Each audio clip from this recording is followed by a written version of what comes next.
You know what I mean? I'm so motherfucking loaded. I didn't know when you get pulled over for DUI, they take your license. I'm calling the sheriff's calling. Hey, like I think that cop that arrested me last night still got my license. Sir, that's what happens when you get a DUI. Are you serious? Ain't this a This the Prodcast with the Prodigy. This the Prodcast with the Prodigy. This the Prodcast with the Prodigy. My podcast.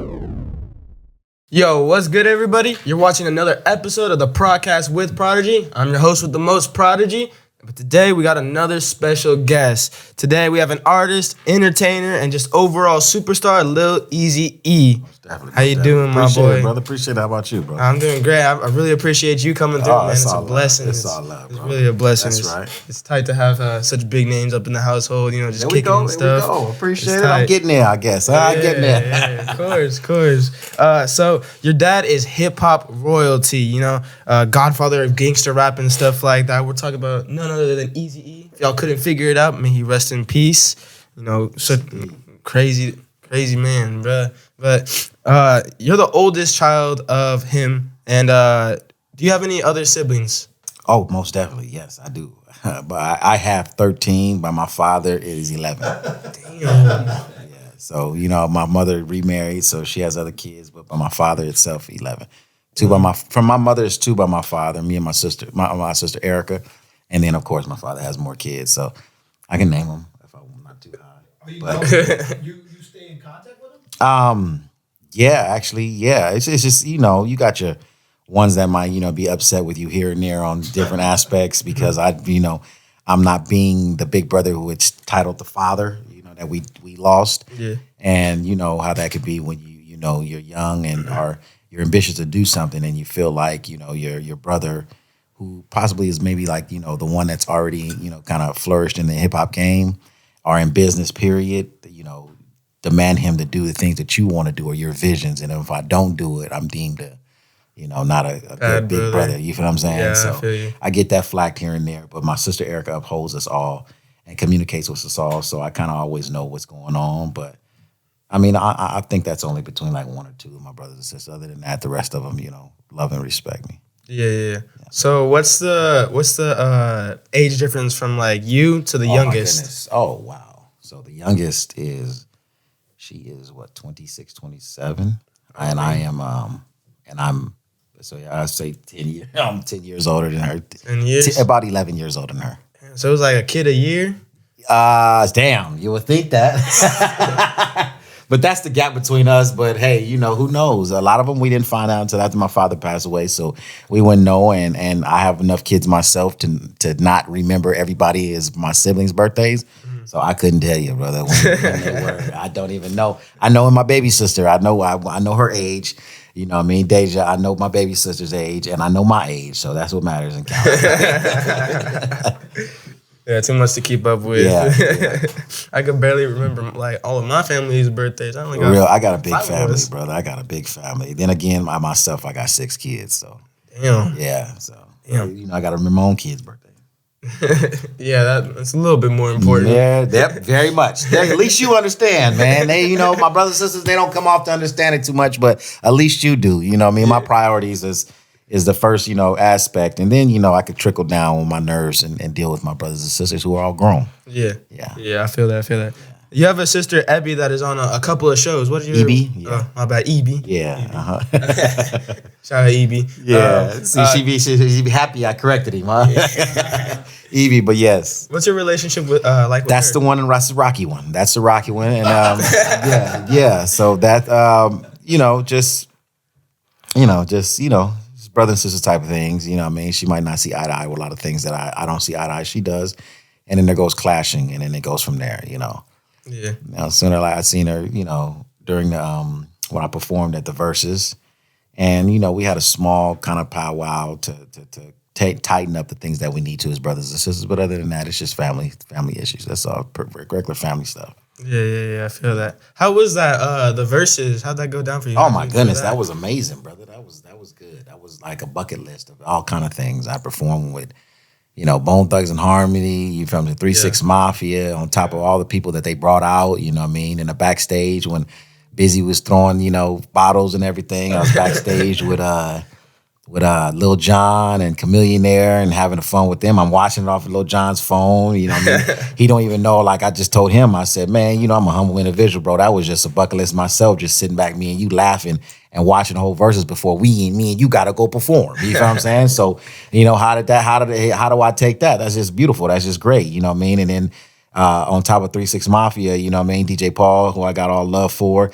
And the people that they brought out, you know what I mean? I was happy to see. Of course, they got Lil Wayne, you know what I mean? They got Young Buck, but I was happy to say 8 Ball and MJG. And my cousin sitting there with me knows how we came up listening to them. So when they came out, I'm like, y'all tripping off the Lil Waynes and all that. And, you know, I'm tripping off the 8 Ball and MJG. What? Juicy J, listen, Mo. You know what I mean? I was sitting there like, oh, man, nah. I'm like, man, that's my boys right there. And then they killed it off with Terrence Howard, you know, performing Ain't Hard Out Here for a Pimp, when he has never done that. And he got a Grammy for that song. And it's crazy because me and Lil Jon was backstage. It's like, oh, they finna get slaughtered. And he was like, yeah. He's like, and me and him joking. Me and Lil Jon sitting there, and he was joking. He said, you know what? The only thing that they could do that could shut some stuff down is if they do their Grammy song and bring out Terrence Howard to perform it. So Chameleonaire comes into the dressing room with us, and he like, man, it's a lot of people out here. They got like Hollywood out here. You got Terrence Howard out there. So me and Lil Jon looking at each other like, you bullshitting. He's like, you bullshitting. He's like, no. He's like, you heard me and E talking? He's like, no, Terrence Howard out there. He said, E, ain't that up? I said, they gon' do it. These motherfuckers. So we knew the surprise before it was coming. You know what I'm saying? And then, you know what I mean? Like, you know, for them to have any kind of competition against, you know, legendary Bone Thugs and Harmony, who my father put out. But it was a bucket list, man. It was something good to come represent my father how I did. I came out with the afro. You know what I'm saying? Yeah. Did my thing, bro. And all the star-studded individuals that was there and the little entertainment drama that you had, you know what I mean? It was it. Yeah. It was it. Yeah, it's tight, bro. It was it, bro. Love all those artists. Oh, yeah, man. There was probably some more. I just didn't know. I was too much geeked up, you know, with the pick in my hair. Yeah, I was out there doing my thing. You're talking about Terrence Howard, the actor Terrence Howard? Very much, brother. Terrence Howard, the actor. Terrence Howard. It ain't hard out here for a pimp. That's why we was like, it shut it down. If they brought that would. And he came up there and performed, bro. Yeah. So it was like I said, it was star-studded, bro. It was like when they won a Grammy or Oscar for that, right? Yeah, they got an Oscar for that, bro. The first group that got an Oscar. Very much, bro, for a soundtrack song. You know, not even a soundtrack, but it was, you know what I mean, a live theme song on the movie. You feel what I'm saying? And Terrence Howard never performed it outside of that movie. And for him to come on the, you know, verses and perform it on stage for me was kind of nice. You feel what I'm saying? And like, you know what I mean? And but again, like, you know, Bone Thugs and Harmony still got them. You feel what I'm saying? You got the only art group that has in studio session songs with my father, Eazy E, Tupac, and Biggie. You know what I'm saying? You know what I mean? And like, man, that right there. That's the biggest selling hip hop Group, yeah, biggest selling hip hop group, yeah. So, you know what I mean? That right there itself, again, like I said, was a bucket list to go up against. And people don't even know back in the days, 3 6 Mafia and Bone Thugs had beef. You know what I mean? They had real beef back in the days when they first came out. He was stealing styles and whose styles was this and that, whatever, from the Midwest, I guess, or something like that. So that was it, bro. Hard, bro. Yeah. I would love to see 3 6 Mafia live. Man, come on, bro. That was what? And they was bringing all their hits with people. You feel what I'm saying? That's what we said too. Like, damn, is y'all gonna do a song by your damn self? You know what I mean? But I can't knock them though. That's my dogs. You know what I'm saying? But they was bringing out, you know, another feature. You know what I'm saying? You know, bands to make you dance. You know what I mean? He just sit there like, you nigga brought a bag of money too. Yeah, that's hard, bro. Congrats on that, man. Yeah, appreciate that, bro. Yeah. Lazy just looked at me and said, the price is going up. Fat Joe was there. He came to the dressing room and everything, man. You know what I mean? Yeah, you know what I mean? Yeah, Fat Joe's cool. I met Fat Joe a long time ago. We did the Hip Hop Honor Show in New York. You feel what I mean? But I guess I had the afro. He was like, you know, just walk right past me. I'm like, damn, Joe. You feel what I mean? But Fat Joe's a good dog, bro. He's a real positive dude. I like Yeah. So it was star-studded, bro. Hell yeah. Yeah. So, tell me about your childhood growing up. Were you like a good kid, getting, you know, straight A's, or were you more of a troublemaker? Both. Both? A little bit of everything. You gotta know how to do it. You gotta play it. You know what I'm saying? I'm Eazy son, you know, Mr. Right. So we always doing the right thing, but you gotta hit the block and get active. That's what they said. My cousin used to sit there and say, you just a conniving mother because auntie come over there. It was all the good old boy, sweetest boy in town, you know what I mean? And knowing what the fuck I'm doing outside, in trouble with this man right here next to me. You feel what I'm saying? We just get into the shit. So a little bit of both, bro. You feel what I'm saying? It's just I got straight A's up until I got to Dominguez. You know, me and him transferred to Dominguez, which is my home school. My father graduated. And that's because my father and my grandmother, you know, kept me into a private school when I was young. So I was one of them kids in the hood that could talk proper. You know, I had proper English, you feel what I'm saying? But I'm raised in Compton. So you feel what I'm saying? It's just, he was just a smarter one, you know what I mean? Pops put me in karate. So it was a difference from, you know, you get in the hood and you got people who just fight. You know what I mean? As opposed to a kid who took karate and know how to... You're always afraid of that guy that knew karate. Yeah, you feel thank you. You feel what I'm saying? And my father took me in and I'm like a blue belt when he passed away. And you know what I mean? And that's like, I kind of lost the urge from it, but I just knew. So it's like, you know what I mean? Like he could tell you like, what, with these hands? Oh, that's what we do. You feel what I'm saying? Yeah. So it's real easy when you disciplined and you intelligent to know, I'm like, hey, you know what I mean? I'm not just going to act dumb. You're not just going to put no motherfucking gun in my hand. You feel what I'm saying? Like, oh, who dope is this? You feel what I'm saying? I'm not one of them dummies. So I was an intelligent kid that just grew up in Compton, California. You feel what I'm saying? And you know what I mean? Just like, you know, my boy Richard Sherman is like, we come in them chosen fews to sit here and make it out when you just use your intelligence and your education. Yeah. And that's what I had. I was just smart. So, you know, like I say, then you took karate, motherfucker swing, you counter, bow, like E, damn, E, like what? Strucking. Like it wasn't one of them fast quick taps, nigga. They just gave you a good old striking. You know what I mean? Like you didn't bust in my nose. You want to still fight? I'm cool. So I was a little bit of both, bro. So I did have the straight A's. I was in Compton, California. I did go to Dominguez and graduate from there. You know what I mean? I did introduce myself into the street life. So I just, you know, was intelligent with it. You know what I mean? Which, you know, you kind of want everybody to do. You know what I mean? Kind of elevate and get out where we came from. And I was just a smart individual while I was in this stuff that I came from. Yeah. Did you ever get any like altercations with like the law? Oh my goodness! How many times? I think you can Google that shit. How many times I've been in jail? Yeah, I definitely got in touch with the law. You know what I mean? And he's like, man, we caught this boy with damn near 4 or 5 pistols, and you know what I mean? He lose one, he gonna go get another one. You know what I mean? I think we was out there about an hour before they found the motherfucker. You know, and they put it in the tabloids. And my grandma got the LA Times clipping. Eazy son, you know, go to jail for possession of you know, pistols and all that and the other. So I've been, I had in my time. You feel what I'm saying? As a juvenile, nah, that's crazy. Again, I'm smart. As a juvenile, I didn't.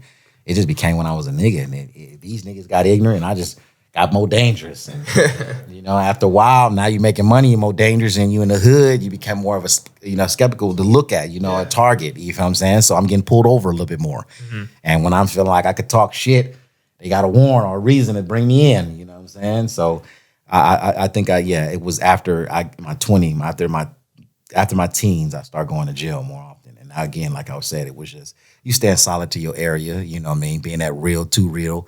I'm not going to leave this. I'm not going to leave that. Because they used to pull me over when my parents be like, Eric, what's going on, E? You know what I'm saying? Grab the whole ounce of weed, throw it to the back. Yeah, you know what we looking for. They just looking for a gun, you know. We know what you known for. You know for told. You're not finna be around here in Compton without no gun in this nice car. So of course they just not playing fair. They pull him over for nothing. Yeah. We find a gun, bring him in, make him spend that little money for this. Let us get this high profile arrest. You know what I'm saying? And life goes on. You know, he be all right. He used to be so sad. I used to have one. I lied to his ass and trying to tell him it's not me. For real, on the real. I'm trying to tell him it's not me. You know what I'm saying? I got a DUI in Compton too, coming from Hollywood, dropping the homie off, coming all the way back to the hood in the 645 BMW, same type of shit. I passed by the police. Fuck that. I got license. I'm legal, everything. But so what? He wants to see who the fuck in the car. That's Compton. I don't got no probable cause to arrest you or pull you over. You know what I'm saying? He wants to see who's in the... Thank you. Tinted windows. Who is this? What is you doing at 1 o'clock in the morning? I'm loaded as can be. Eyes bloodshot red. The fuck? You know what I mean? I'm so motherfucking loaded. I didn't know when you get pulled over for DUI, they take your license. I'm calling the sheriff's calling me. Hey, like I think that cop that arrested me last night still got my license. Sir, that's what happens when you get a DUI. Are you serious? Ain't this a bitch? So I had a bottle of Remy up underneath the motherfucking thing. He didn't find that or nothing. Made the homie Mike Get a taxi home. He wake up. He's so loaded. He call the next morning. I calling my sister. Hey, did something happen to E? Motherfucker, you was with me. How you don't know I got arrested? You know what I mean? So I end up getting my car out the next day and sobering up. I go get it back out. And I'm, of course, called them, as like I said, and my ass jumps in my car, fuck this. Driving around. I'm racing with a girl on the freeway on the 405. Cop passed the girl up. They look at the fast ass cars. That BMW again, 645. Pull him over. License and registration. I'm telling him I'm my brother, Derek, right? My brother, like down there, like 4 or 5 inches taller than me, light skinned. You know what I mean? He took about like 20, 30 minutes till he called another backup. Called so much that he called his sergeant. And he was like, man, well, just take him in as a John Doe. I said, hey, before you book me, bro, my name is yada, yada, yada, yada. My address is yada, yada, yada. My license number is such. Again, one of those tools of being intelligent. My grandma always told me, you better remember everything on this thing when I go get it for you. Right. There's a license. You're supposed to know everything on here. This ID license, I got you. You know what I mean? Since young, she programmed me like that. I know the shit like a back of my hand. He punched that in. He says, are you Eazy, son? I said, yeah, bro. So why the fuck you didn't tell me? I said, shit, I got a warrant. I don't give a fuck about that, man. But he didn't call his sergeant out. This motherfucker finna be transferred to Northern California. He don't give a fuck about no Eazy, son. Fuck him. I could hear him say it.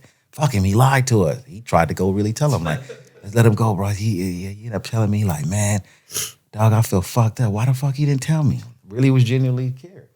I'm like, man. So he's like, where do you want me to take you? I said, huh? He said, give me a station that you like. I said, shit, take me to Van Nuys. Why? They got TVs and all the other shit. Man. You ain't finna take me to Compton Station. You ain't finna take me to Linwood Station. I'll be damned. I'll be damned in there. You asking me? Yeah, take me to Van Nuys. I got you, bro. Come on. Took me over there, booked me through there, man. I sat in that motherfucker and got bailed out. I said, good looking, man. Sat in there one-man cell with a TV on a bunk, went to sleep. Somebody come get me in, I'm saying, a couple hours, but, shit like that, man. I'm telling the story because I remember him. If he ever just happened to just in the world, listen, like, that was me. He looked out for me, dog. He tried to tell me, why didn't you tell me the whole time who you were? He like, I'd have told your boy to drive and all that. I'm like, man, I ain't finna get my car impounded again. Everything excuse I had, he had a reasoning of why he wouldn't have did it. All off me being my father's son. So look at the perks. Hey. Look at the perks. Pays Look at the perks, man. Really, Look at fathers, where you get passed down from a generation to what was surreptitious. What is the word? I can't think of the word. I'll think of it. I'm too high. I won't even try. try. You're the straight edge. Yeah. But Nepotism. yeah. But yeah, that's that. But yeah, I didn't have my run-in with the law plenty of time. Yeah. So outside of all of that, you obviously had to get some money. You feel me? So were you ever working like 9 to 5 type of jobs, or was it more of just side hustles and stuff like that? First job I had was Ruthless Records, my daddy's company. Oh yeah. First job I had. First time I paid taxes, baby. Yes, indeed. Well, that's cool. I never had to work in no like. Then when I learned about paying taxes, then I had to go fucking pay taxes for them deals, record deals I had, which was 2 from Black Brown Universal and Virgin, and then they let them kind of sizzled out and got a job. My dad's accountant was like, Eric, did you pay taxes on? Oh my goodness. How much money did you get? Ooh, yeah, pretty over, yeah, so 6 big, yeah, twice, twice. You feel what I'm saying? So I'm like, oh, that scared the fuck out of me. Yeah. Scared the fuck out of me. Uncle Sam coming to get this much from me? Nigga, I blew through that. I blew through that. That money, that shit gone. We blew through that. Why? Oh my goodness. So that's my first job though. Yeah, that's tight. That's tight. So once you graduated, did you have plans for like college, or what was your plan to do after school? College went out of play when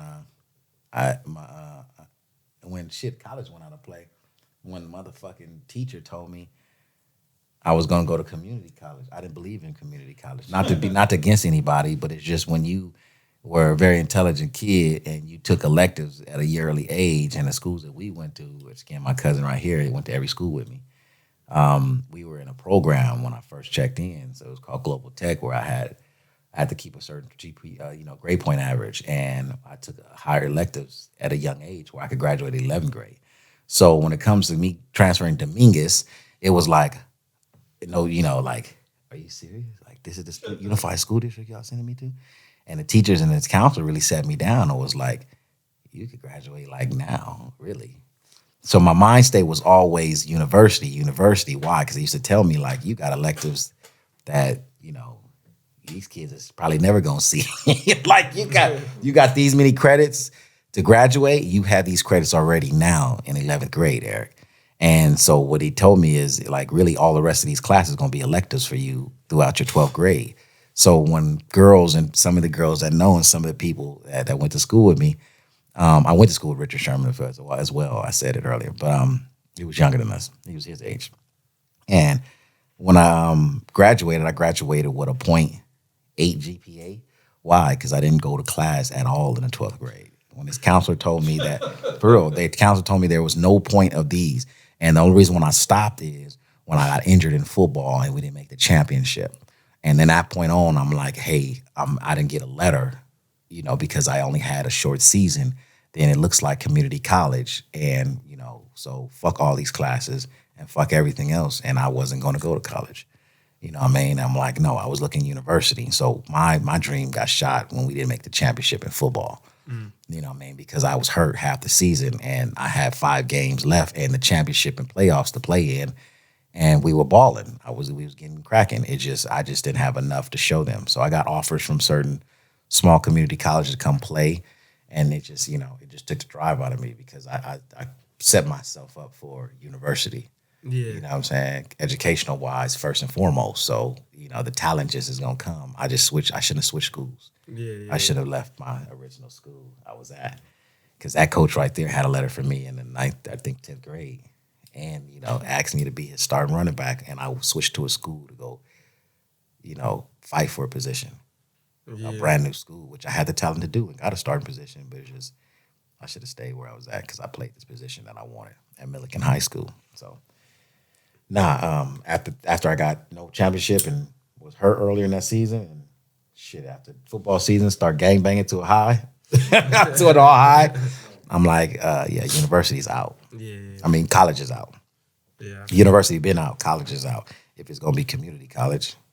Yeah, I feel that. Because I didn't understand community college. It just was like, I didn't. So I'm not knocking nobody. It's at that time, I'm just gonna tell you, I didn't understand it. You know what I'm saying? All I know is, USC, UCLA, big shit. Not no motherfucking Compton community or Long Beach State, City College. Fuck, what? I didn't know about that. And I think Mount Sac gave me a look. And the coach had invited me out at Mount Sac. And I'm like, okay, this felt like a university. Why? Because I'm a nigga from Compton. So going across the freeway, coming out this way, near the IE, it was like, you know what I mean? And at that time, it was like, oh. My grandfather was like, yeah, Mount Sac is all right, yeah. And he gave me the reference. He taught me. You play there for 2 years and you could go somewhere still. Oh, okay. And that could have worked, but that dope was calling my name. and not as in using it. I'm gonna keep it real. It's just I'm daddy's son, you know what I mean? I'm 2 days after graduating, I moved to another state. All she wrote. Look at the documentary soon. Coming to you in the city near you, Yellow Brick Road to Compton. So that story would tell you what happened there. Yes, sir. So after all of that, when did you first get that bug, that itch to actually start making music? Now you a good ass interview. He's great. He's great because you took the run on, and the same story is gonna run on. Is I moved to Vegas, and when I moved to Vegas, that money gave me a studio, a record store. And a plethora of apartments and houses doing what I do. And in that studio, it'd be times like, you have it back here, like, shit, what we doing?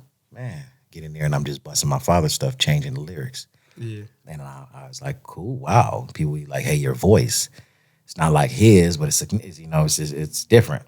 And sometimes you sound like him. Matter of fact, damn, you really kind of do when you say his stuff, and you know what I mean? And then after a while, you kind of just learn it, and I didn't feel he was getting the respect he needed. And I just picked up the mic, started doing my do. Shit, I feel like I'm Superman. I'm selling dope. I'm like my daddy. I'm 18, 2 cars, 2 apartments, a house, and out in Vegas. You feel what I'm saying? Like a record store, a studio, and all this. I'm in clubs. I'm in Vegas. You got to be 21. I'm 18 years old doing all this stuff. Young. Before it was Pretty Boy. I mean, it was when it was Pretty Boy Floyd, not Money Mayweather.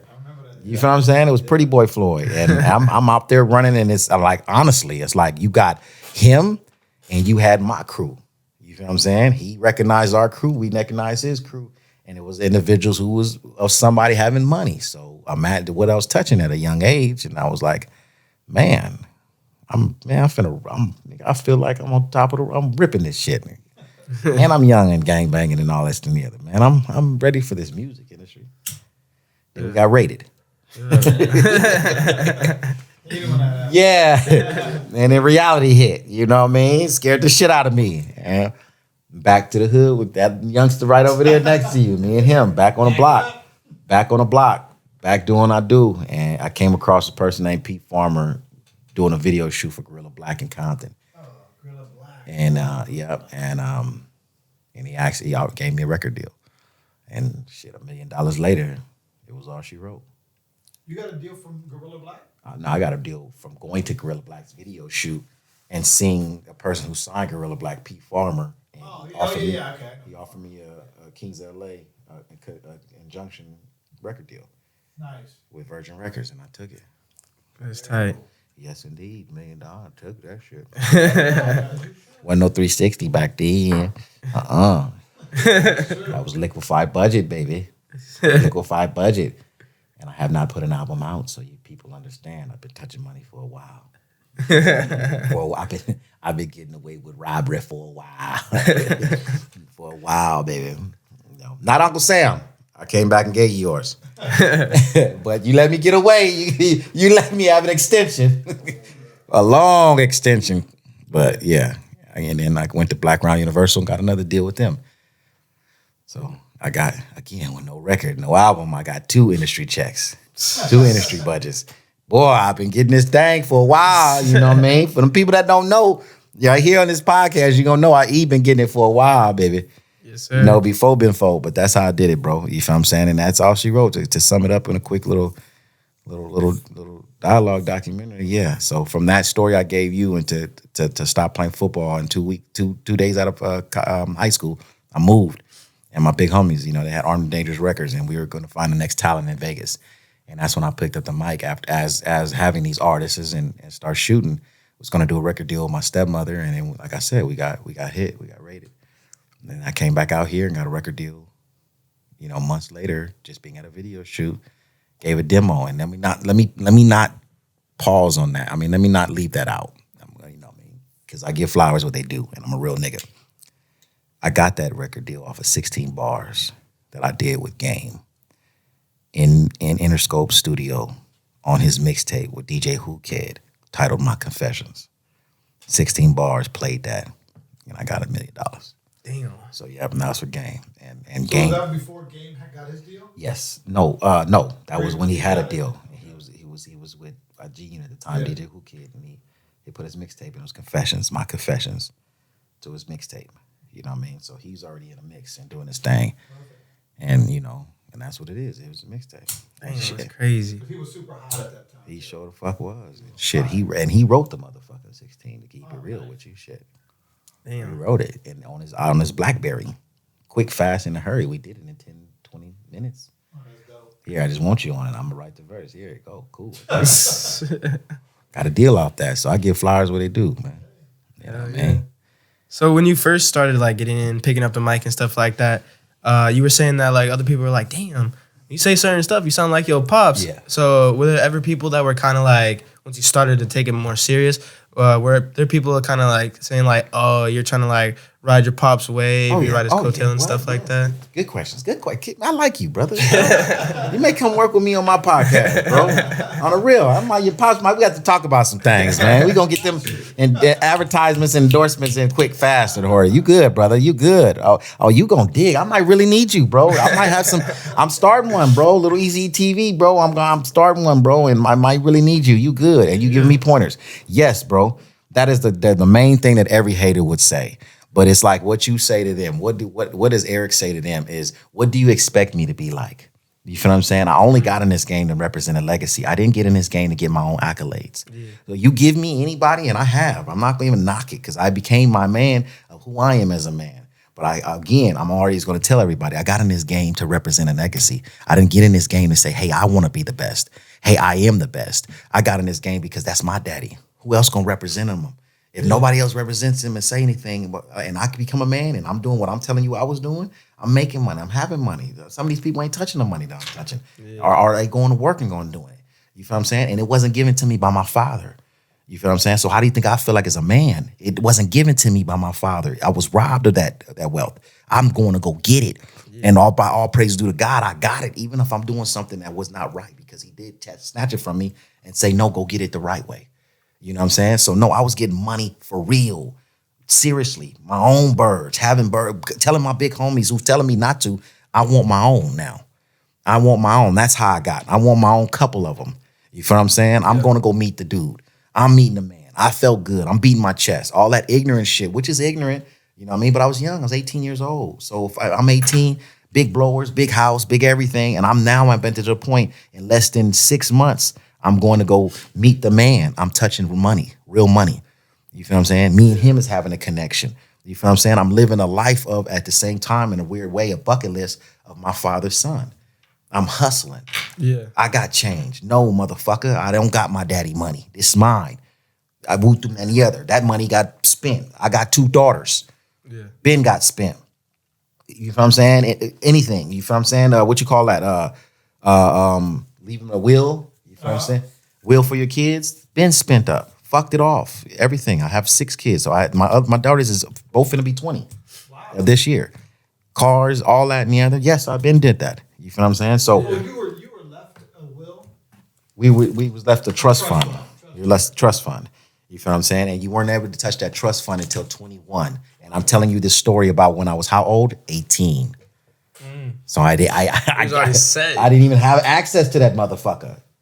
And then if I did get access to it, I had to go to loopholes, and it better be a significant reason why. Not because I just want it. Yeah. My grandma, my stepmother was not stupid as far as how they gonna do it and give it. But at the same time, and to keep it all the way real with you, what was in that trust fund, I done touched 10 times myself. Damn. So if I look at it when I got it, it's like, oh, this is what it was? Yeah. A lot of kids though, so you can't knock it when you add it up. With kids, you'd be like, oh, okay, but damn. You know what I mean? Like, yeah, I didn't had that a few times in these hands. You feel what I'm saying? And I'm all praise to God. I'm not knocking it, but this is at a young, boastful head at 18 years old. This is my thought process. Yeah. I'm just taking you back down memory lane. I can't give you that script or paint that script for you or give you that documentary or that movie or that biopic without knowing and feeling what I really was feeling and had living like that. I was boastful. Yeah. You feel what I'm saying? So yeah, they're gonna say that, but I'm not doing this for that. I'm doing this because who else gonna do it? I'm his son. I can do it. I got the bread to do it. I got this. I'm in the streets. A nigga can't knock me out. A nigga don't do nothing. I'm only 5'6". You know what I'm saying? So hey, that I'm running over here like, you know, David and Goliath in this mother. You know what I'm saying? So why I can't go scream out, yell out, who started this? Who's what? And I'm gonna tell you about it. Anything I'm rapping about, I'm telling you that's real in my life that I lived. And I really did. So I'm only giving you real. That's what I could tell you. I could be the realest artist there is. I am one of the realest artists there is. That's what I can tell you. Best lyricist, all that and the other. Don't care about that. Just represent a legacy that's mine. You feel what I'm saying? The way I do it, you give me respect for it, and you give my flowers, cool. You like what I spit or how I whoop in there. I got a different style than my father or different ways. We'll do cool. You feel what I'm saying? But that's all because of the fact of where I come from. You know, not me. I was picking up a pen when I was 12 and just scribbling and doing this, that, and the other. No. I want to play football. I want to hustle. But you guys disrespected my father in this game, so it's nothing for me to learn the craft like anything else. I know how to cut up work. I learn this craft. You feel what I'm saying? Of how he did it. Some tell you that I rap better than my father. I know how to do it. DOC trained me and told me you're more you can rap better than your father, which is possibly true because he wasn't a true rapper. He's an individual making a way for his family. Thank you. You feel what I'm saying? So people sit there, oh, you living off his legacy. So, and your point? Yeah. It's a legacy for a reason. That person's daddy probably is in that person's life and made a way for him, just like and I don't knock it, just like your father doing with you. It's beautiful, bro. I didn't have that. I don't have that. I will never have that. Yeah. Never. It's a blessing what you got. So for somebody, some retarded, stupid individual, you one of the ones that hate your life and hate the individual that birthed you. But I love my daddy. Yeah. My daddy was a real father doing what he's supposed to do. Why wouldn't I want to represent him when he was taken away from me at 10 years old? Yeah. 10, homie. I'm not even not a man. I don't even know how to jack my shit off yet. Seriously, you feel what I'm saying? He didn't teach me none of that. Didn't teach me none of that. Toss a football, bro. He taught me how to shoot a BB gun, play Sega, gave me Sega Genesis and all that. Woo through man and Ninja Turtles, all that. Football, all that. Watch 49ers together and everything. In the 95 when they beat the San Diego Chargers, 49 Woo Throop at Discovery Zone for people who don't remember. You know what I'm saying? A real nigga. So I did all that. He taught me all of that. But as a man, I didn't have that. You don't think I want something to represent that? You feel what I'm saying? Like if he was here, if Michael Jordan's son would do me, yeah, people look at it. What are you trying to live? Would do Michael Jordan? Yeah, that is kind of tough, bro. You know me, daddy would do. I'll be sitting there working in the office making me another little Jordan brand or some shit like that. Same as me. My daddy was here. Man, the fuck you think I'll be picking up a mic? Nigga, you got me twisted, daddy. We better get up here. What you think? That next venture, you know, we probably on equipment. Beats by Dre, shit he was doing already. Grand Theft Auto BRs. Yeah.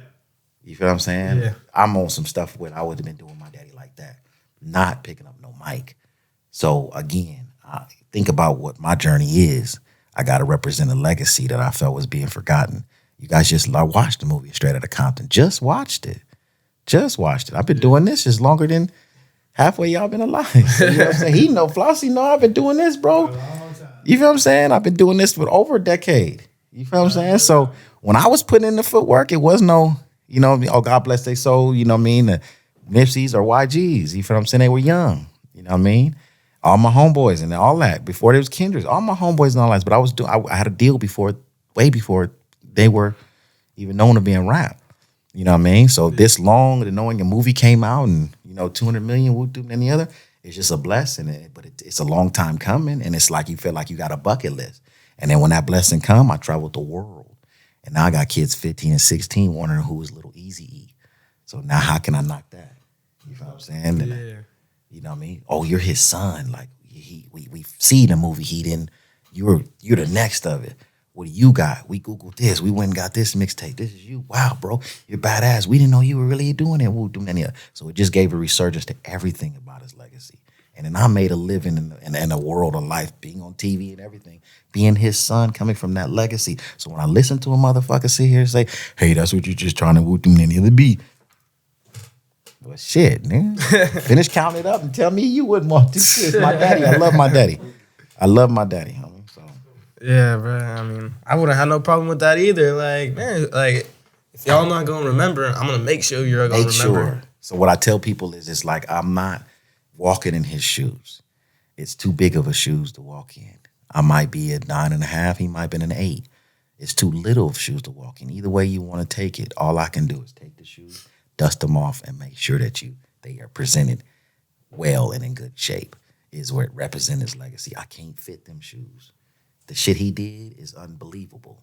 The shit he will be doing is unthinkable. You feel what I'm saying? Like Cube would sit here and tell people he was like Yoda. He knew before his time of what was what. Discovered Bone Thugs and Harmony, what your father just said, will go down as the greatest. And he wasn't even alive to sit here and see the full creation and form of them. You feel what I'm saying? This is stuff that he did. NWA, he did. Doing video games back then. You're telling your dad was doing video games back then. Yeah, and he died in 95. Think about it. He died in 95. Yeah. Video games, speakers, everything. So you start thinking Beats by Dre and all that. That's something he had in his mind way back then. His own distribution company. His own distribution factory. His mind was beyond there. You feel what I'm saying? So when you think about like as far as and now, no, you cannot create that. There's nothing that would ever be that. Nobody can ever duplicate that. I'm his son, his blood, Eric Wright Jr. That's my name. That only can, and raised by his mom and daddy, that can only make sure that his shoes and his legacy is known about. Yeah, of course, You can't. There's nothing can be. A person can sit here and say, you like this type of music. It can be anything connected to will.i.am, anything connected to Dr. Dre, Ice Cube, Yella, Ren. Just keep going. And then when you drop down the whole tree, you look at it and say, that's all of the West Coast. It's all of it. Yeah. So you think about it like, where does he stand? Where does he come from? If he's a creator of all of that to be true, there wouldn't be no Death Row if it wasn't for him. Yeah. You know, so if anybody Our think music about that, wouldn't be on the radio. Thank you. Period. Thank you. They opened the door for That travels down to Eminem. That travels down to the Mary J. Blige, the Busta Rhymes greatest hits, the Nas's greatest hits with the Firm. That drops down to a lot of Jay-Z credibility that he had with greatest hits. Anybody that Dr. Dre touched on, the 50 Cents, anything that he touched on, and every branch from that branch that goes on. The Ice Cubes to the Dub Z's to the West Side Connections, the Mac 10s, everything that you can think of go on. If you didn't start with the seed of my father, of EazyE, how would you have the rest of all of that? Yeah. Don't take away from their talent and who they are, but how do you get the platform to even create who you are, or even the freedom of speech to rap sometimes how you want to rap? Yeah. Especially back in the day. You got Kanye way West different. that say, we say fuck the police, but that's how I treat them. We buy the way out of jail, but we can't buy freedom. Where do you get the aspect to speak the freedom like that from? From what group? All that talent has a seed come from somewhere, regardless of what music you want to pick up and say. You know, and all comes from my father. So Yeah, it's crazy to think of it really like that. You know, if he didn't do it, how would it? Dr. Dre could be as talented as he was, but if nobody gives that person an opportunity or put the money or an investment behind that individual, give them the drive. It's so crazy because we watching the football halftime. It's the Super Bowl show, and I'm watching with my grandmother, who could remember him sleeping on her couch, him sleeping on the floor when he got kicked out from Thorson around the corner. Yeah. You know what I mean? How bad is it could be to individual that are a football player that knows deep down in their soul, if nobody gave that opportunity to go to practice or have a will to not want to either be in drugs, gang banging, or killing yourself, to give you an opportunity to be somebody. You got to take knowledge of that, especially in Compton, California. He could have, not being on that floor asleep, you could be in that street shooting dope in your body. You could be in that street getting killed. You know what I mean? You could be in that street doing whatever you can to not be ever created as any best producer of the world. You know what I'm saying? Yeah. And I'm watching my grandmother who made that opportunity and made my father who made him make the opportunity. So it'll go deeper than, it wouldn't be none of this, homie. Yeah. None of this, bro. None of this. Yeah. And that's how I feel like this industry should, and I'm going to continuously rep it, and I do it in a humble way. You know what I mean? But let's just speak the true fact. Look at the whole family tree of what you rap about. I don't care if he was on the East Coast. You know what I mean? Because of anything he was doing like the Beatles, or and I take away from none of that though. But as far as in that ground standing group that said, man, shit, fuck that. A bitch is a bitch. Fuck the police and all this other shit. You know, stand out and with the rap and gave you that freedom of speech. There's none that can sit here in their heart, look in the mirror and say, hey, I didn't get influenced by NWA. Right. Or in EazyE. The hardest one. The realest one. Who wouldn't want to be the hardest, realest one with all the money? He got all the money. He's the hardest one and the realest one. Whoa. Who could say they wasn't influenced by EazyE? Yeah. Thank you. I feel that. That's it. And earlier you had mentioned the movie, like we just seen Straight Outta Compton and stuff like that.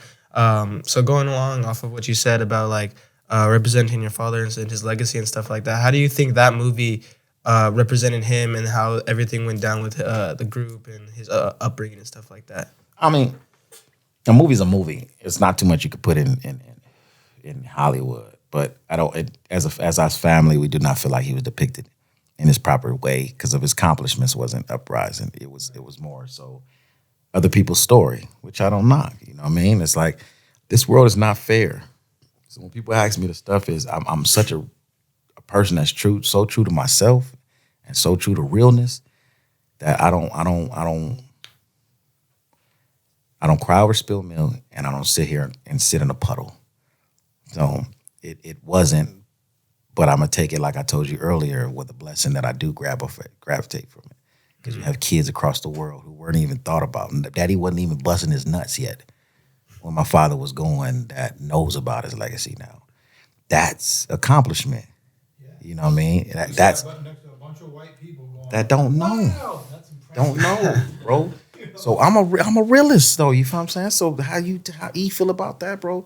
No, it wasn't depicted. No, it wasn't that. No, was it? But was it good for the culture? Was it for my father's legacy in the society? Yes, yes. I can stand there and tell you and scream to you, hey, yeah, I'm going to do something where I could tell you as far as and more about his realness of his life. Give you my own documentary from his own family and his own son, the truth, and which is will come. Yeah, but as far as in what this world knows of him and as far as a legacy, oh yeah, we hit a milestone, bro. Yeah. We hit a milestone. For sure, So for sure. I don't, I'm a real nigga. We hit a milestone. I traveled the world off that. I'm not talking personally my pockets or what I did. I'm talking about my father's legacy. And if you want to know personally what I did, I traveled the world. Packed out shows. Australia, y'all know the legal age limit. You know what I'm saying? 16, 17 years old, you could be in them motherfucking clubs. Packed wall to wall. And then did a meet and greet outside for about a couple of 14, 15-year-old kids. That's crazy. And you, so my mama. That's crazy. Yeah, off of what? That movie and seeing that legacy depicted and who they fell in love with. Yeah. Eazy E. So what? Nah, like they did what they did. Thumbs up. You feel what I'm saying? They told your stories, but it told about the legacy that came from Compton, California. So I'm about the whole entire pie, the whole entire goal. I'm not on no individual goal.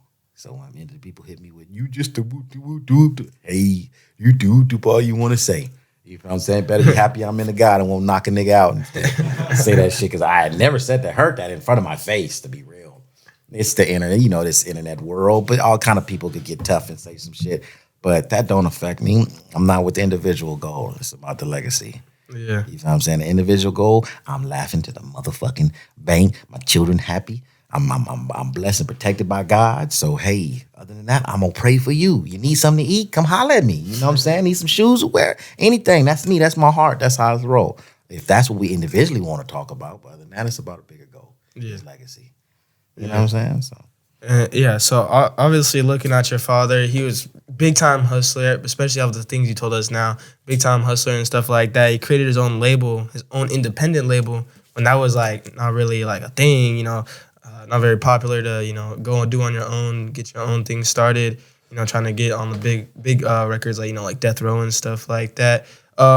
So do you think that you inherited like that hustle mentality from him? Or do you think that was just like, it was natural, it was born in like... Oh, it definitely came from him. I mean, it really both. It was naturally into him and it naturally came onto his son. But as far as my drive, yes, because, the situation it is. It's any kid that you lose your father, you're chasing to be him in all aspects of it. And again, to go back to what I said is if your father was such and such doing this and a great one at that, who wouldn't you want to be with than him? Oh, yeah. Oh, I'd be my own man. Well, hey, shit, he didn't surpass the C30, 31. So shit, I did, and I'm being him. Yeah. I'm him. You feel me? Like I'm living what he would have been doing 10 times more than me with the dollars and shit. You know what I'm saying? But other than that, I'm seeing my kids grow up happy. You feel what I'm saying? That's number one. You know what I mean? So that's number one. And he loved his kids. So, main thing besides doing all the extracurricular stuff is I know he would want to see his kids grow up happy and see his grandkids who know about him. You know what I mean? Because of that. That's another bucket list with his legacy for his grandkids to know and represent him. Go to school and people could sit there and still give him respect. I think my daughter went to my baby Ilani, went to my 14-year-old. She went to the Novo to see a concert with one of her friends and see her mom, which is, my wife, and seeing her in the line. And they were, of course, tripping off the whole, kids and vaccination and everything, cars and having this. And it's like, oh, I got to go in there with them because, I have to show her tests and go. And dude recognized, her mom and was like, oh, you Lil Eazy E's wife. Yeah. Oh, that's your daughter, Woo-Doop. Isn't that her, Woo-Doop? That's his granddaughter. Oh, yeah, y'all straight. Here go VIP. Here go still Woo-Doop, and then the other. She 14 years old, bro. Small little things. Could sit here. That did the world for her, off her grandpa. Us, it's nothing. World, no, nothing. Oh, yeah, but it did the world to her. Yeah. That's all it means to me. It's my baby. You know what I'm saying? It means the world to her. It's 10 times the world to me. Yeah. You know what I mean? Hey, but there's nothing better than even at our level going from the back of the line to the front. Man, what? That's still way better than anything else. In the what? In the world to her. Small stuff. She want to be a normal kid. She want to be a normal, and she live a normal kid life. But the little small perks means something to her, especially to a kid who's normal. She didn't have no problem going there. She could have got dropped off at the corner. Woo-doo. Let me go do woo-doo. She's a kid. She's living life. I don't shelter my kids to the fakeness of the world. You got to let a little kid live. I feel like that's how I grew up. You feel what I'm saying? Oh, did you grow up in Riverside? You grew up in the Valley and woo-doo? No, I grew up in Compton, California. And I love it. Why? Because it programmed me to be, you know what I mean, the respectful, you know what I'm saying, humble individual that I am. You see what I'm saying? I appreciate where I come from. I appreciate everything. I don't care how hikes in life I done had. I appreciate each and everything. I go from the danger zone to the white suburbs. That's what I say. What's the name that's known? It's Eric Wright, you heard? You know what I mean? So I go from anywhere, appreciate where I come from, and I want my kids to grow up in an aspect of that. Just not wanting the need for anything. You feel what I'm saying? And having a father that's there. And they wake up in the morning, I'm right there.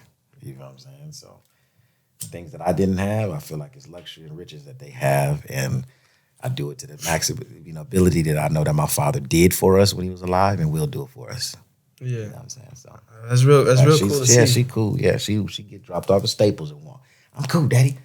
Got her phone to her, She got all the new edition shit, wearing the little shit, all that little woo-doo stays in it. They on their toes too, you know what I mean? But they protected by God. I mean, they like normal stuff. They don't want all that extra, you know what I mean? Extra necessity. They go through a time in their life where, Daddy, you have to stop and take pictures. I just won't go in there with you, okay? Yeah, okay. But that's that. Yeah. Do you still get enjoyment from that when like people pull up to you and be like, "Oh, yo, Lil Eazy, let me." It's cool. I think I'm probably the coolest person that takes pictures though. I think I stopped, and then it's crazy because I'll be with Yella, and Yella be like, "That's your daddy will do the same thing. He'll stop me and take every picture at the swap meet for every person." And I said, "Wow!" And those are things that you be like, "Hey, I didn't know that," and then you do. And if somebody like Yella to tell you, "Hey, you just like your motherfucking daddy when you do that shit," you know what I mean? Like, wow. Yeah. And you and DJ Yella would go out and perform the NWA hits and stuff like that together. What are like some places you guys have gone, cool places you guys have performed those hits? That's how you see you talking. I told you I've been in the world. We did Australia twice, all through Australia. I'm talking about Narrabri. You really know Australia. I'm talking about them back places. What we do, Newcastle. Yeah, I'm talking about 20, 30 cities through Australia. You feel what I'm saying? We did 28 cities through Canada. We did France. We did Moscow. We did Oslo in Norway. Oh, man. We did, what else we do? We did. You go to China or Japan? We did, no, we did not. I did not do China with him. He did China, and he met me from China. We did Hong Kong. We did all through the UK, Bath. You know what I'm saying? Manchester, London. You know what I'm saying? We did a Newcastle over there in UK. I didn't know it was that many Newcastles and everywhere. We did so many places. Wow, because I remember y'all was hitting me up like, Flossie, I'll be back from here. And then gigs while I'm over here. And I'm like, I hit him up and go, we're off and going over here. I'm like, damn. Yeah, we did. Oh, my goodness. Months. Again, Hong Kong, all through there. Yeah, we did about a month and a half through the UK. So I can't even name it, but I sure could post the flyers open every day to let y'all know that, you know what I'm saying, our old school throwbacks. But we have traveled the world, bro. We have traveled the world. Think of something. I might be forgetting somewhere. Shit. Nah, I'm sure there was more. Damn. That's so tight, though, just being able to do that. Yeah. Oh, which one was your favorite? Australia. Australia? All our tours through Australia. Now, the UK tour was great. UK tour was nice. It was just strenuous because of travel. You feel what I'm saying? But Australia was nice. France was one of our first ones, and I'm talking about we sold that out. But Australia, we sold out places in Australia, and that's when I did the little meet and greet outside with the young kids. Hell yeah. We went to Melbourne. We were wall to wall. You feel what I'm saying? When we went to UK, it was monumental because it was the same O2 Academy that my daddy and NWA performed at. We performed at. You feel what I'm saying? So it's just monumental shit. And in France, we stayed there for a week, did one show. Stayed there a whole week just for one show, and then we flew to Oslo to do a show. And that was cool. I knocked somebody out in Oslo on stage. We remember that. You got me thinking. Dropped him? Yeah, I sure did. Canada was beautiful. We traveled, even though that was like show after show. A significant thing about that is on March 26th was our which is the day my father passed away, happened to be our off day. And me and Yella went to lunch. And he's like, what? And then I brought it up to him. I was like, that's crazy how you guys did an off day on my daddy's day my daddy passed. And he said, Eric, I didn't even know that. He said, they just set this up. I said, whoa. That's crazy. And I like, that just tells you, he's like, he be feeling it too. That's just God. He's like, as we were chilling, watching a whole like big old mirror overlooking the city of Calgary. And we in Calgary just eating, you know what I'm saying, some fancy ass shit. You know what I'm saying, just doing it up. And it was the day he passed away. And I got a call. I call my grandma, I usually call my family. And I woke up, went down and ate with him. You know what I'm saying? Usually emotional day because you think about shit, but he kept me like thinking about the trip, the tour, what we've been doing good, what we having, you know what I mean? And I'm talking about I sold out every merchandise, every show. You know what I'm saying? When I hustle, baby. And then I bring the merchandise myself. I don't got no caddy. One day I asked the lady, I said, what do you want? She bought me a bag full of money. She bought my whole duffel bag empty. And a bag full of money. She set it up on the table. She did it and everything. And this is Narrabri in Australia. Small little town where everybody knows each other. And I'm talking about she came back and she's like, Yella thought it was a show money. That's how much it was. Yella thought it was a show money. And he was like, oh, that's the back end? And he's like, oh, you give it to him? She's like, no, this is what's the bag of clothes and the shirts and everything. He's like, oh, that's his. Whoa. Yella was like, whoa. I was like, give it to me, baby. Give it to me. And I'm asking, you want anything? She's like, I said, tell me. You know me, I'm 10%. You know what I'm saying? I give like 10% of all of this. Yeah, come on. You didn't got all of this all? And she was like, no, you just have one of those shirts? I said, are you serious? You don't know money? No, I just want a shirt. Honestly, seriously. Gave her every shirt that was left in there. You what? You can take all of these. You know what I'm saying? One other trip, we were in this was Australia. I mean, this was Canada. We were in Canada, and it was the first show, and I was selling sweaters for $90. What was the brand on the sweater? NWA or what was it? The brand on the sweater was just me and Yella's face with our tour, the city of the tour, we were on the back. All the dates, all the spots, and just me a promo picture. So I did that. I got it made in Canada too. I didn't travel with it. I got it made in Canada. Picked it up over there in Vancouver. Took it. First show, we had a caddy, we had a roadie. So he's like, I'll do it for you. He gets there, he got it. First show, he's out there outside doing it. The owner of the club comes down. He's like, how much are you selling the shirts for? I said 90. And I was over there and I was packing. I was like, I think that's too high, Yella. And he's like, yeah, we'll do it. And the dude's like, yeah, I don't think your first show, your first run, yeah, I don't think that you're gonna sell anything. I called my roadie, bro. We up there for like 20 minutes. I said, hey, bro, what's happening? I said, you cool? He said, yeah. He said, I'm down. I'm getting the other box. I said, you think you wanted to change that sign from 90 and put it 60? He said, no, bro. I already sold half a box and a half. I said, oh, what? Came up there and sold everything, bro. I tell you, I hustle. I said a motherfucking sweater's $90. $90. They was gone.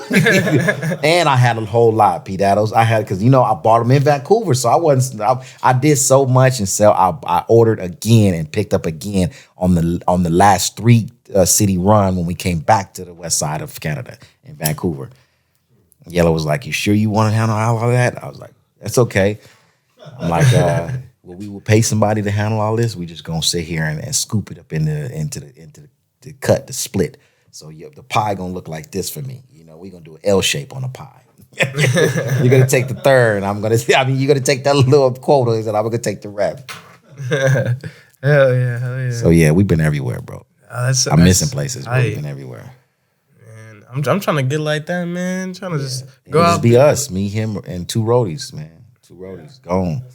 Yeah, me, him, and 2 roadies, bro. I'm like not no big entourage. You got to think the life I live, not a big. And I'm an outgoing person, so I got stories, bro. I just walk up, you know me, cuz I got them on my Instagram sometimes. I've been reposting a lot of them. I'm just belling up the street. I'm in like Bath in the UK. I'm just walking. Belgium. I've been to Belgium. Let me keep shit. I ain't telling y'all.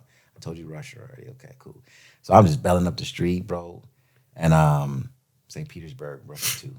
We going to war with them. Damn, I've been over there. But I'm belling up the street. Yeah, I'm belling up the street in Bath, homie, and went in, just kicked it in the club. You know what I mean? After everybody left, I'm talking about girls just They was wild. Oh my goodness, they wild. And they just loved it, the fact that like, look at them. And I'm just walking up the street, just chilling, just what belling, going places. Yeah. Yeah. So how is it like when like you go to like a foreign country and stuff like that? Say like France or something like that, or Germany, where they have like heavy accents and stuff like that. How is it when like the crowd is like singing the lyrics and stuff? Is it like, can you hear the accents within the crowd, or is it just still like the same thing? I'm in a zone when I really perform, bro. You hear that accent when they get off and they want to take pictures and all that. But when I'm performing, I'm in the zone. You know what I mean? But yeah, yeah. I had some places where they was real live, like in Ireland. Ireland, they was real live. They party like a motherfucker, and I don't even understand how I would have understood they shit, because when they talk to me, they were like, "Whoa," you know what I mean? But other than that, performing wise, I'm in a zone, so they just really having fun. Yeah, and how crazy is it when you go to a place like Hong Kong where they speak a completely different language and they're out here, That was the hardest singing the place, lyrics? right? That was the hardest place to go visit, because everywhere we went, they didn't. It was hard. They didn't have no. You had to have a translator there. But it's crazy. They know word for word. Word for word. Yep. Tupac so shit, my daddy crazy. shit, all that. You know what I mean? But listen to their music and just even going to travel, because like I say, I get out and like I'm saying, I be out and about. It was hard going out and about there because they don't understand nothing, bro. You be like, oh, E. It was like, shit, you might as well stay up in here. Nobody out there with you to go order no food. You go fuck around and just, Vietnam. Vietnam. That's what I forgot. Vietnam. I've been to Vietnam. Me and Yella did a show in Vietnam You too. went to Vietnam? Yes, brother. For a black nigga, for all I see this to be going to Vietnam. You went to Nam? Yes, I did. And I traveled and walked around there. Yep, that was a bucket list too, because just the fact of being young and black and understanding like Vietnam, I only heard about the war. You feel what I'm saying? And I went there and did a show, bro. Hell yeah. So that was. I traveled. I walked around there. It was not too bad as it was Hong Kong. Kuala Lumpur. See, he made me remember now. Kuala Lumpur. In Malaysia, I went there. Oh my goodness, Bali. I forgot Bali. You know what I mean? I went there. I did one big show there, and I was there like a vacation. And it's crazy because all the people from Australia go to Bali to have a vacation. Oh man, you got me thinking. Yeah, see, I told you I was missing some places. Yeah, that's still time, man. Just being able to travel the world, just doing what you do, and like for you, obviously, it wasn't even like no job. You saying you just in the zone doing your thing, Dang, love getting it, paid bro. to have fun. There you go, bro. See, you understanding it, bro. You young, you understand my life for like a lot of shit. You gotta explain this to some homies and shit. Like what? Like, bro, how you think that I'm not living the rich life or my object of the wealthiest life? I'm having fun and going to travel and doing this, that, and the other. The only thing is missing is like, hey, it's like I don't have like a big entourage. I like to call him and be like, motherfucker, why don't you get a passport? You know what I'm saying? Like, nigga, it's just a different type of world out here. It's a world. Like these women. Let me stop. We get even in trouble. But like, man, it's just, oh my goodness. You feel what I'm saying? But then I just go do my and then and just have those landmarks to go back with my boys and just go have fun and not work. You know what I mean? Because some places where I did want to stay for a of time, but like I say, Yella set up a tour. We had a tour. We were like, you know what I mean, in one city, like performing, you know what I mean, and leaving the next morning or something like that. Yeah. And then only on the day off, we'll stay in that city twice. And I remember staying in Manchester. Oh my goodness, see, you got me thinking them stories, boy. Shit that you'll never experience in life, but one time, it's okay. I got that in my head. It happened. It was there. It happened. Man, you'll never imagine. Boy, you'll never imagine. And this is when the world was nice and free. You could kiss without a mask. You know? You know what I mean? Like, the world, oh my goodness, it was amazing. It was an amazing time. I bet. Oh my goodness, boy. You really sit here and think about these times, like the world would never be like that again. What? No. Yeah. No, the times wouldn't be like that again. With just the free will of life. You feel what I'm saying? So many people get lawsuits for just even blinking at a motherfucker. But what's crazy too, you gotta also experience something that people, no matter what, even if you're going and traveling and tour, doing the whole tour circuit, pre-COVID. Yeah. So there's no more all that shit everybody was doing like it was.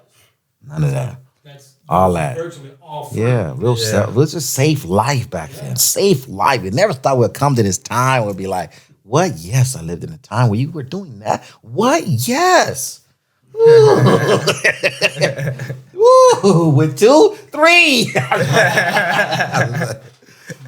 What? But yeah. Yeah, that's tight because like, you know, even though it's not like that nowadays, the way you experienced it and the way you went crazy, party, performed and stuff Yeah. like that, it's obviously not like that. But it's cool because like now you can go back to these places and like if you want to go there now, bring your kids, bring your homies or whatever. Real just talk. be like, Yep, like Dominican, Moscow, and all them. Them was all solo shows too. So yeah, you know what I mean? It was me and my brother, you know what I mean? And some foreign security. So, you know, I had some good times with my brother as well, my family, you know what I mean? So yeah, it was solo. But now, yeah, you go back and you say, hey, this is what it is. This is what we do with the kids. And that's what I'm doing now, traveling my children to places that I know were fun. yeah, And had an exciting time. And I got, you know, my good family friends that set up there. You know what I mean? Because, you know, you just roll with safety, roll with nice. But like, you know, Yeah. Flossie said, just pre-COVID was such a beautiful, more travel than now. You know what I mean? You fuck around and bring back 10 rashes and a finger missing. You go to see what I'm saying? It's like, damn. You know, depending on where the fuck you go, you know. But yeah. I mean, yeah, that's tight, man. I'm trying to get like that one day. Trying to get Man, like that man. one day. But tell me about your life now. Is you still going for the whole music? There any stuff you're working on the side? yeah, definitely. I put out a record last April 7th, which is Easy Day in Compton. It ain't over. So that's on my YouTube.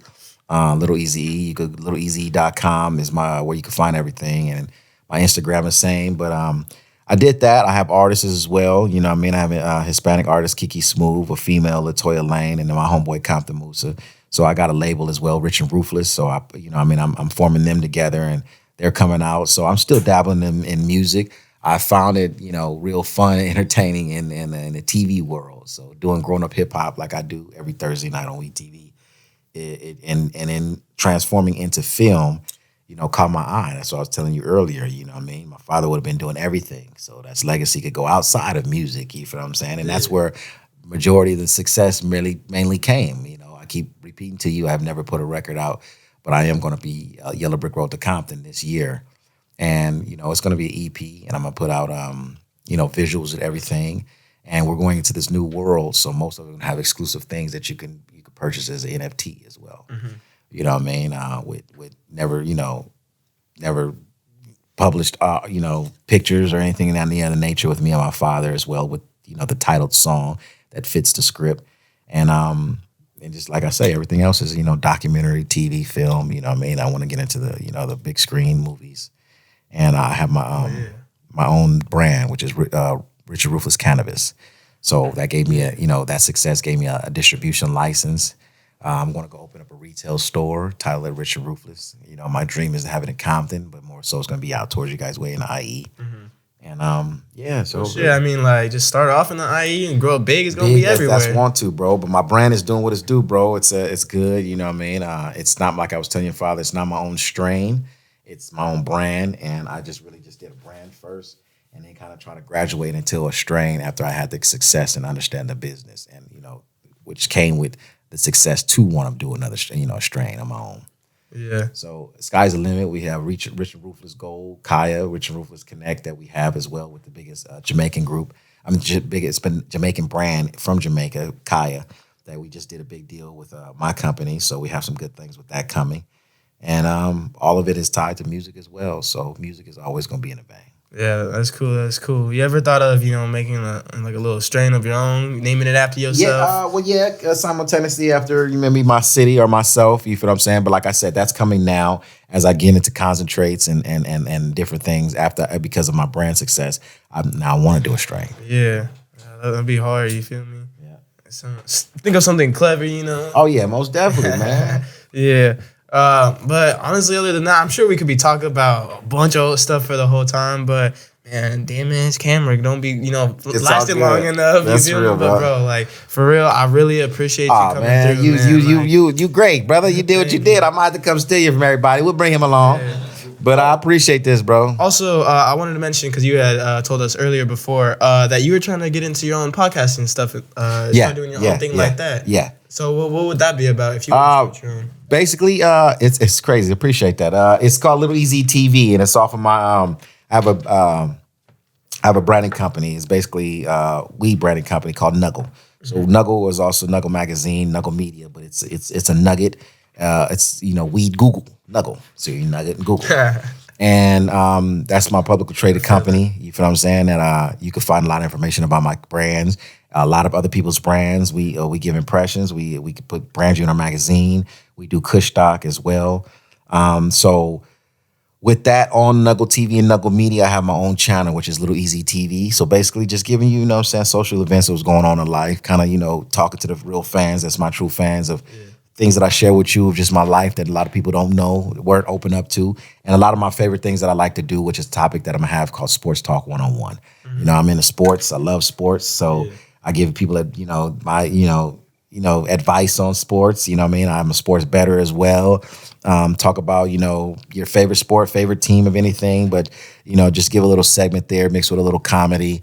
You feel what I'm saying? On, titled Sports Talk 101. But other than that, it's also going to be a platform for independent artists and myself, my artists as well, to sit here and, platform their music and as well. And also we're going to have a segment, which is next to the Sports Talk 101, where I just really, because of the connection I have with my brand and Kaya, we're going to be going through dispensaries and kind of just, just giving our review of what they have and the top review of some of the, names of my brand that I have. Not specifically my strain, but we have like Compton Cookies, Compton Fire Station, which are all on the Rich and Ruthless brand. So just going and giving reviews of certain dispensaries, certain brands of their weeds, individuals who have brands of weeds that they want to sit here and present and kind of sit here and broaden out. I will go in there and test it as well as give them a review on their stuff. So a little bit of everything, but it's a Little Eazy TV. Yes, sir. Weed, sports, and some bullshit to talk. Yes, sir. Yes, sir. Make sure y'all go check that out and everything like that. I'm sure that'll blow up real quick. Most definitely. Appreciate it, bro. But once again, bro, appreciate you coming through, man. It's always great to have such big names pull through to the crib, Started this out about a year ago. Now we got, exciting people to come through. That's real, brother. But once again, shout out like all your IG information. Oh, yeah, man. It's Lil Eazy, LILEAZY_E.